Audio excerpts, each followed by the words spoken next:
Hello and welcome to another edition of Health Solutions with Shawn and Janet Needham, where Team Needham discusses everything healthcare. I'm your host, Shawn Needham, along with my wonderful wife, Janet, and we are streaming live again from downtown St. George, Utah. We're super excited to be here.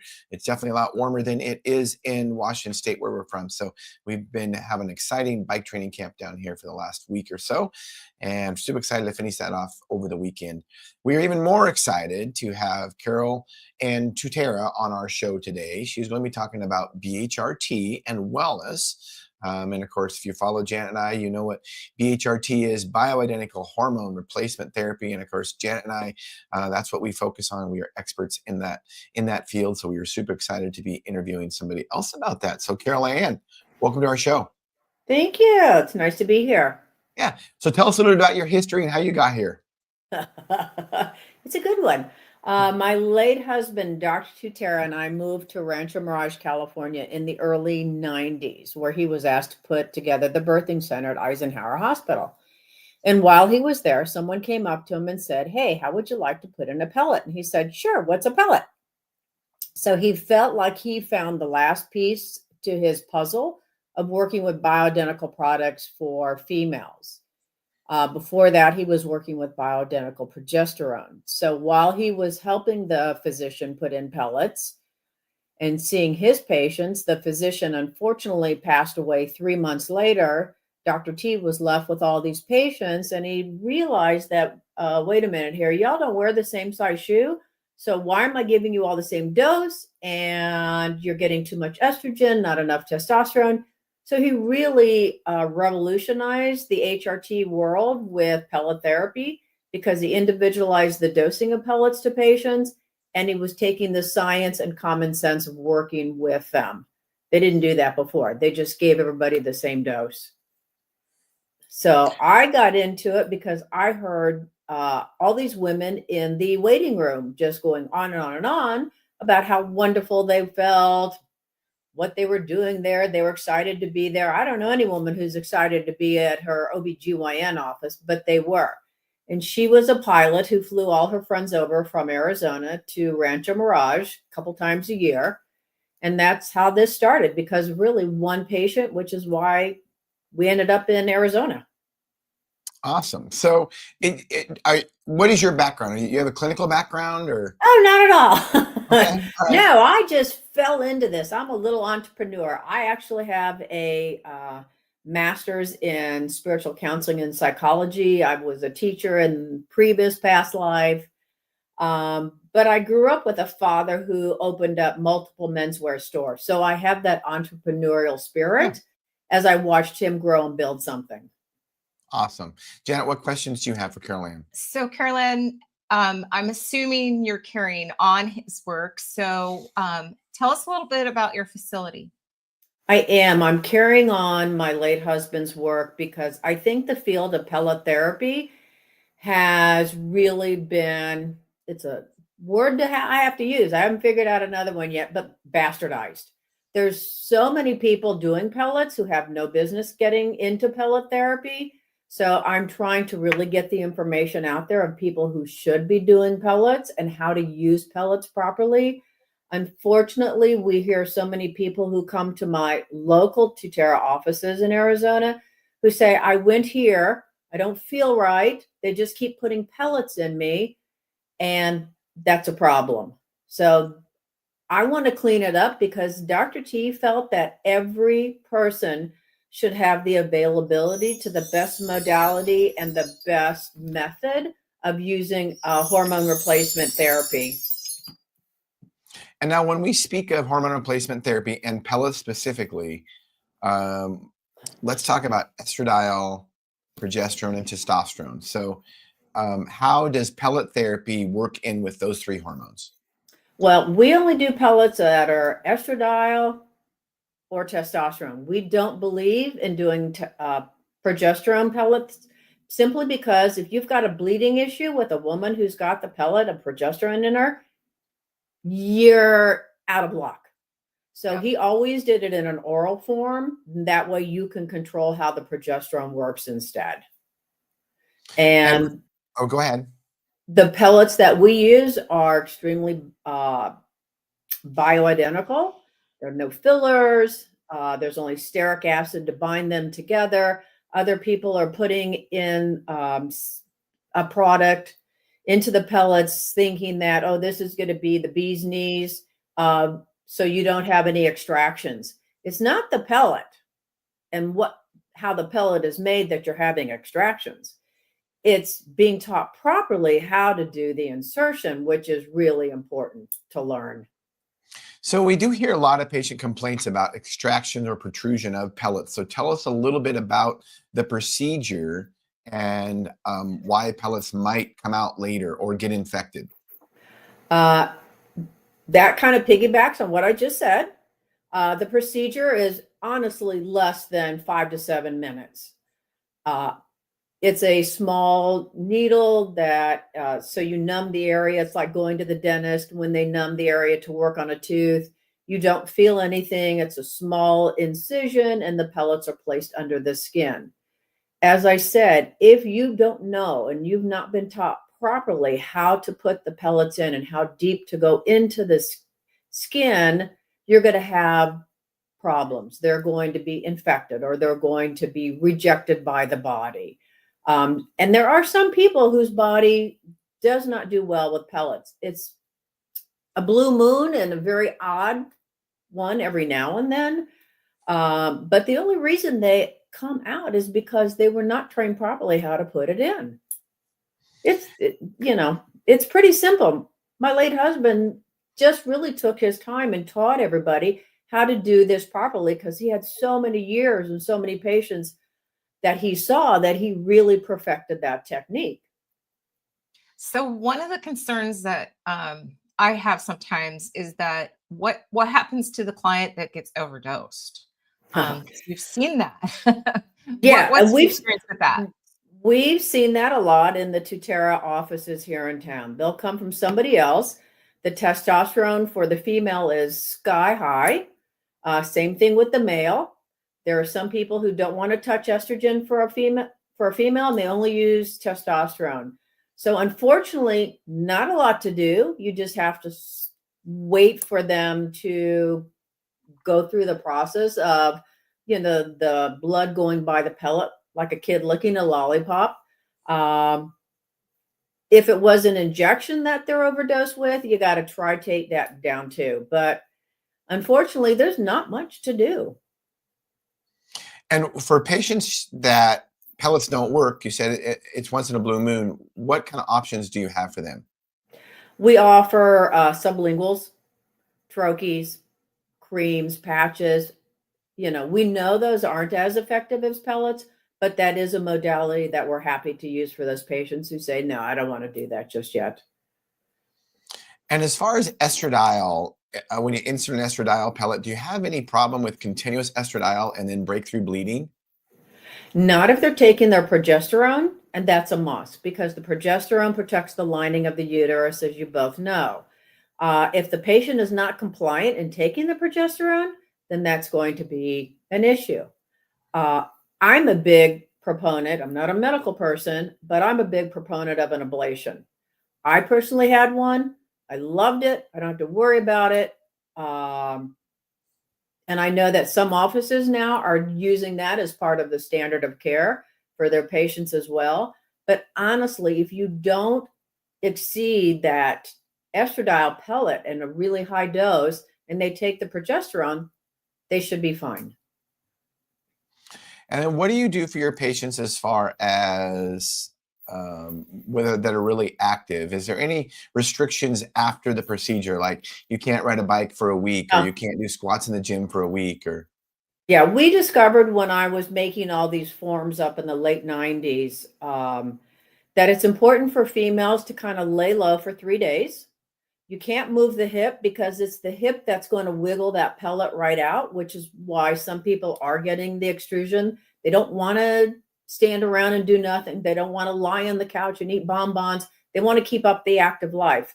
For men, it's 7 days. You can walk all you want. You cannot bike ride because you don't want the hip to move. You can do upper weights. You cannot do lower weights. So there are restrictions, but in order to feel good, 3 days or 7 days, That's kind of a minor deal to have to put up with, in my opinion.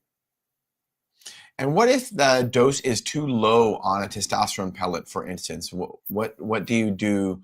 Do you add another pellet, or do you wait 5 months and then do a different dose? Or No, we're pretty conservative to start with, which is why I like the method my late husband came up with.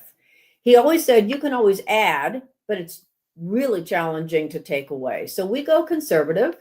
We test your blood levels in 4 to 6 weeks. If you feel and the blood levels look or congruent that you need a little bit more, we always can put in another pellet at the recheck visit. Not a problem. what about as far as we've noticed with people with pellets? One of the things is no matter how high you get a woman's testosterone or how high you get her estradiol, they still have vaginal type symptoms, so vaginal atrophy, vaginal dryness. What do you do in that situation? Not being a medical person, I'm sorry, I can't address that question for you. I don't really know. I don't step into that arena, so I don't have an answer for that one. Sorry. Okay. That's No, okay. that's all right. Janet, can you go ahead and comment on that? So my comment would be that if that's continuing to happen for you, this is something that can be addressed with maybe a local cream that's directly applied to the vaginal tissue.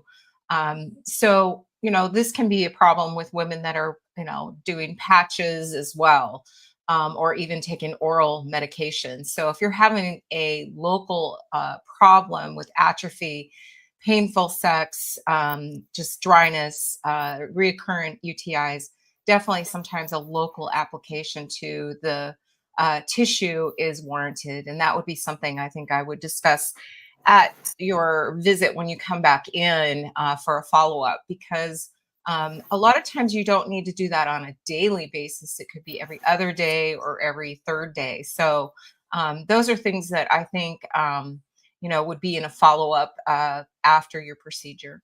And estrogen, not just estrogen applied vaginally, but testosterone.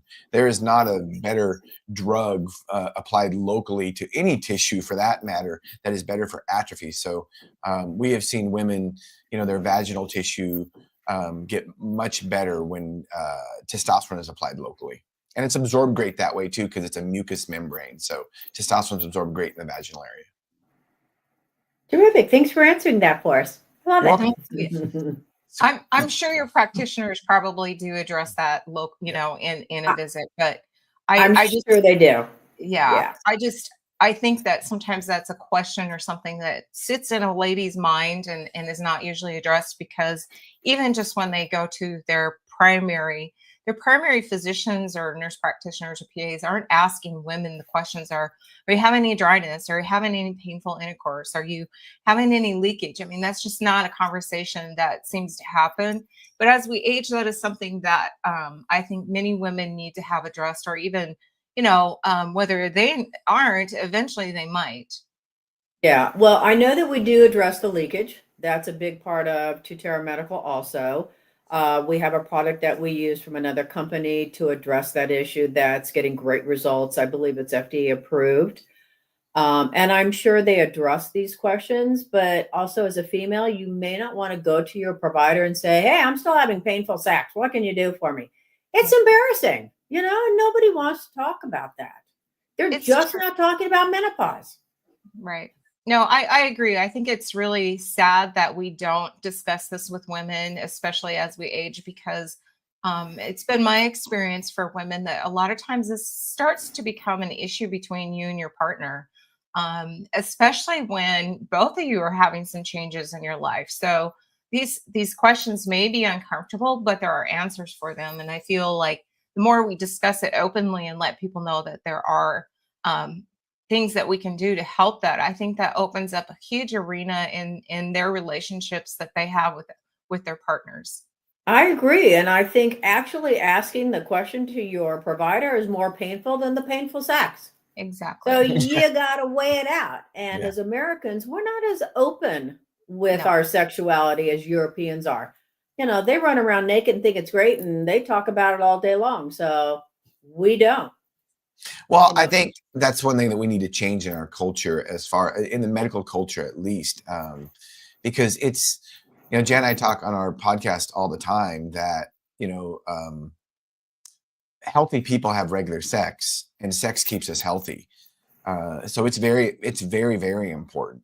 And if you can't talk to your doctor about it, then who can you talk to about it? And Your that's one of girlfriend. yeah, exactly. Right. Right. Yeah. Actually, sex keeps people really happy. So It's yeah, true. And it's that's another part of it too. But you right. can't, it's such a taboo to talk about. Well, I think too, one of the things that we've taken away from some of our podcasts is, when you talk about in relationships, if you have a good sexual relationship, then there's things that you put up with your partner that you probably wouldn't, just because of the intimacy, right? It's like, oh, he didn't put the toilet seat down again. Oh, well, right. But it's also, I think, a form of communication that we fail to recognize in relationships, that there is an interaction that is super important as we age. And I think that especially, it saddens me for perimenopause and menopausal women, that could be a problem that has led to the demise of some relationships, that, that flow of communication is just being blocked or not even happening. Well, I know for a fact that so many husbands come into the office with their wives after they've had one or two insertions, and they say to us, "Thank you very much for giving us back my wife." Exactly. It's not only my wife, but our lives.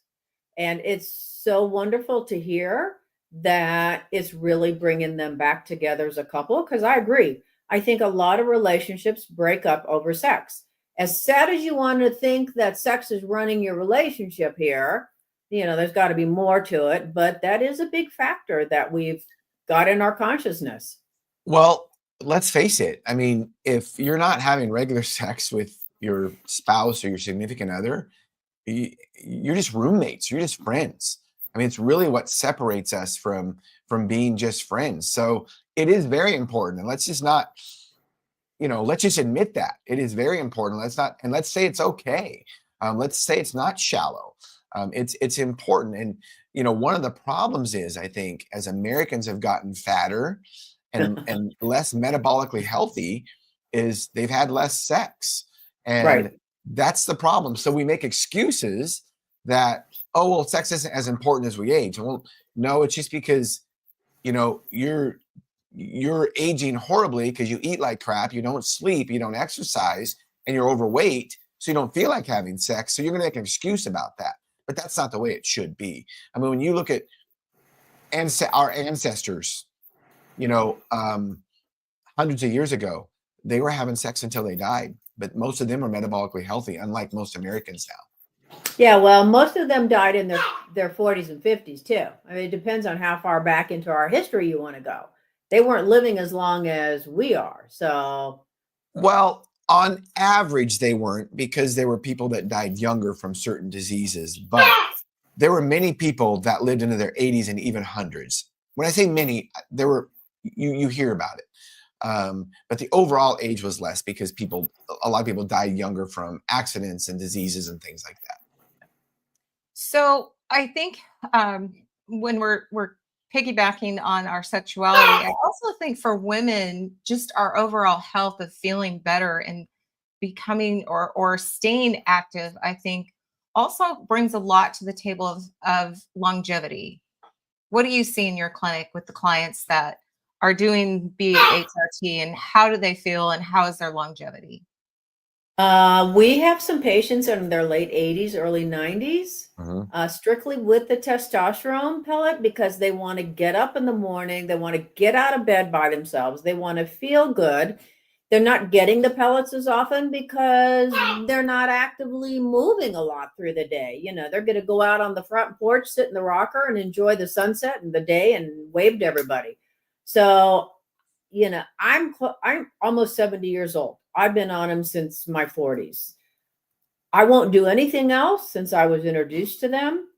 And trust me, I was the shoemaker's daughter. I had to go to my husband at the time and say, "There's something wrong with me.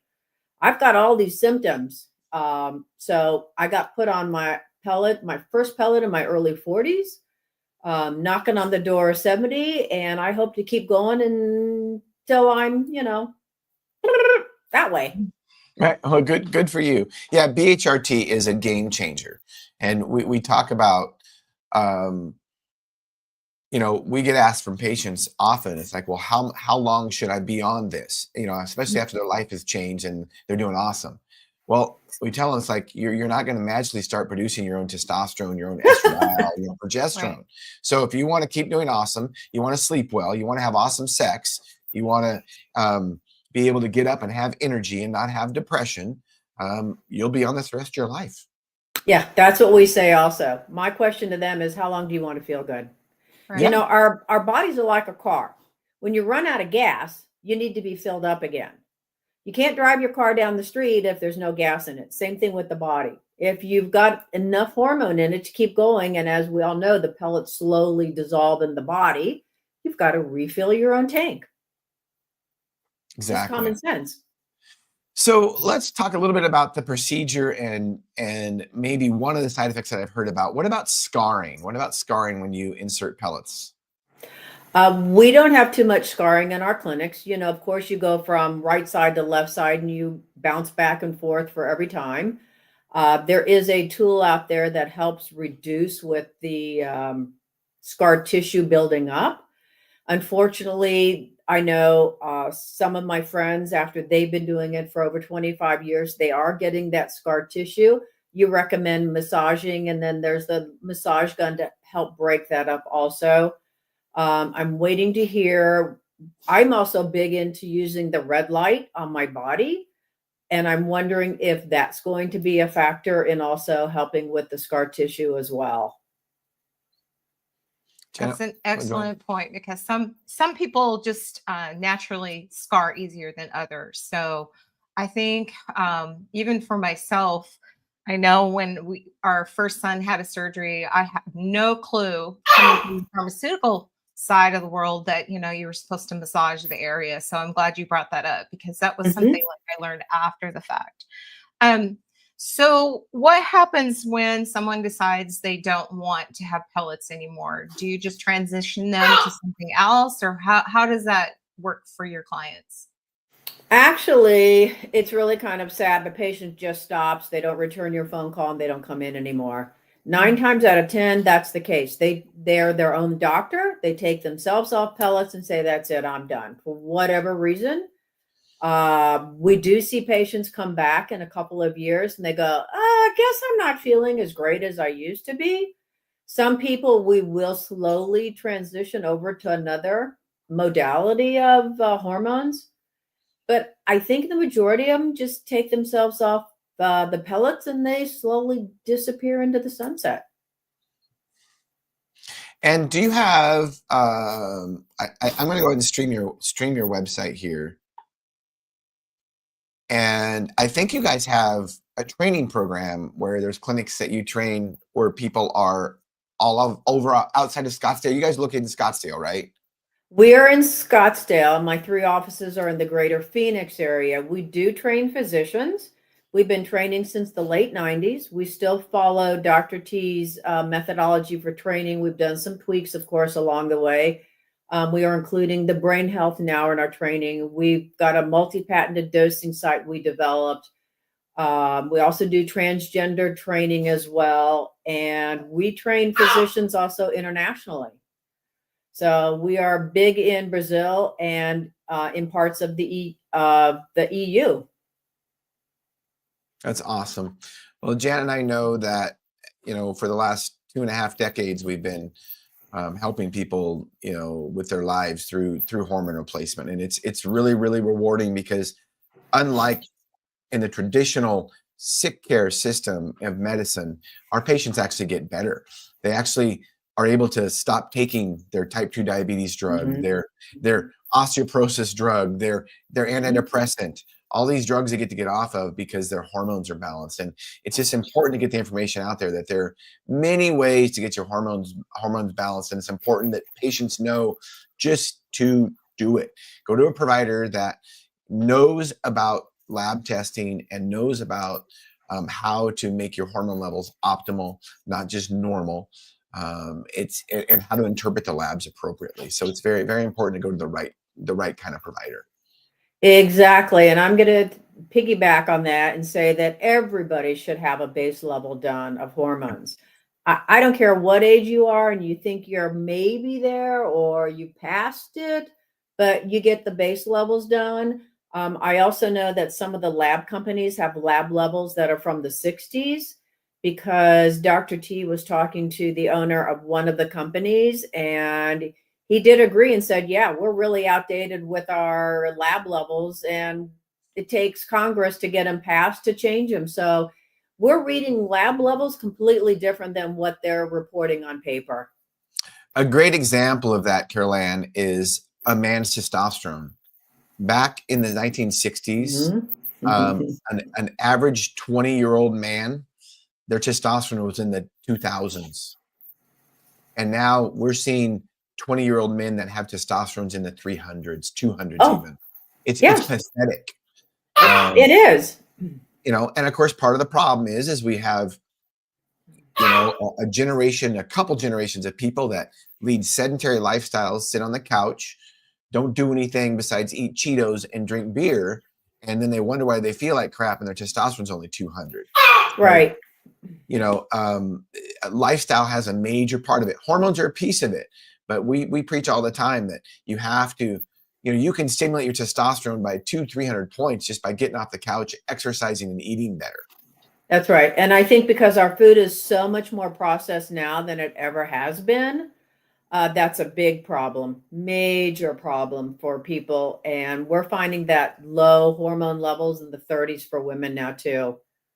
Yeah, it's crazy. It really is. Yeah. So it's important that you and I in this field and us, we educate and empower individuals that they can take charge of their own health, and hormones are a piece of that puzzle. That's right. Absolutely. So CarolAnn, as we wind this podcast up, what do you have a passion for? I have a passion for seeing people excited about feeling better. I really like to see as many doctors trained as possible in the right method of using HRT and the right modality of it. It's like Dr. T always said, I could train anyone to put in a pellet, but it's the managing and dosing. So I want to make sure that all these providers that get trained actually understand why you're using pellets and doing it in the right manner.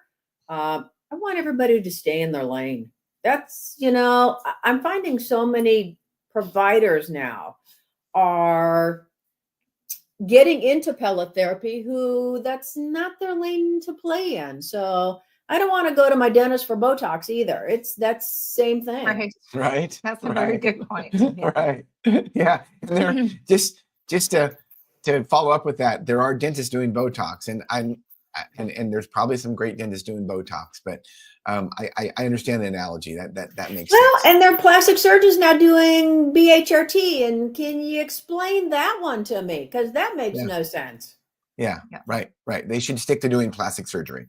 Right. That's what you got your schooling in. Stay in your lane. So that's what I'm passionate about, cleaning up the field. Yeah. So CarolAnn, if anybody has any questions, what's the best way to get a hold of you? Go through our website at, it's a long one, SOTTOPELLE therapy.com. Easy to find. Sotopelle. Sotopelle. Yeah. It's Italian for under the skin. Oh, is that right? Yeah. Okay. Yeah. And we had to put therapy on the end of it because there's a rock band in Italy that is called Sotopelle. Now, I don't know why they're calling themselves that. Right. Interesting. Yeah. All right. Well, CarolAnn, thank you so much for your time today. You've helped us realize our goal, which is to educate and empower individuals to take charge of their own health. So thank you so much for helping us do that, CarolAnn. Thank you. You're welcome. And listeners and viewers, thank you for tuning in to Health Solutions with Shawn and Janet Needham. Tune in Monday to our regularly scheduled podcast, 12:30 to 1:30 Pacific Standard Time. Thank you.